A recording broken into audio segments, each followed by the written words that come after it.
رسول صلی اللہ علیہ وآلہ وسلم نے فرمایا، جب اللہ تعالیٰ نے جنت دوزخ کو پیدا کیا، جبرائیل علیہ السلام کو جنت دیکھنے کے لیے بھیجا کہ جا کے جنت کو اور جنتیوں کے عیش و آرام کو دیکھ آؤ۔ چنانچہ وہ آئے اور جنت دیکھی، اور جو کچھ اللہ تعالیٰ نے جنتیوں کے لیے وہاں تیار کر رکھا تھا اس کو بھی دیکھا۔ تو جبرائیل علیہ السلام لوٹ کر اللہ تعالیٰ کے پاس آئے اور کہا کہ خدایا تیری عزت کی قسم، جو بھی جنت کے بارے میں سنے گا وہ داخل ہوگا۔ پھر حکم دیا گیا کہ جنت کو نیک اعمال کی تکلیفوں سے گھیر دیا جائے، چنانچہ وہ جنت تمام تکلیفوں سے گھیر دی گئی۔ اللہ تعالیٰ نے فرمایا، اب دوبارہ جا کر دیکھ آؤ۔ جب دوبارہ دیکھنے کے لیے گئے اور دیکھ کر واپس آئے تو کہا، یا اللہ تیری عزت کی قسم، مجھے ڈر ہے اب کوئی جنت میں داخل نہیں ہو سکے گا، کیونکہ اس میں داخل ہونے کے لیے بڑی بڑی تکلیفوں کا اٹھانا بہت مشکل ہے۔ پھر اللہ تعالیٰ نے فرمایا، جاؤ جہنم بھی دیکھ آؤ، اور جہنمیوں کے لیے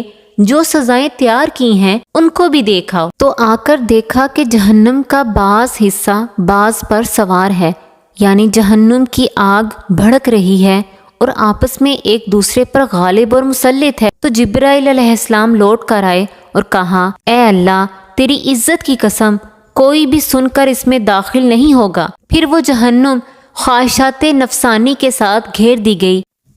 جب جہنم کو دوبارہ دیکھ کر واپس آئے تو کہا، اے اللہ تیری عزت کی قسم، مجھے تو اندیشہ ہو گیا ہے کہ جہنم سے کوئی نجات نہیں پائے گا، بلکہ سبھی داخل ہو جائیں گے، کیونکہ خواہشات نفسانی سے شاید ہی کوئی بچ سکے۔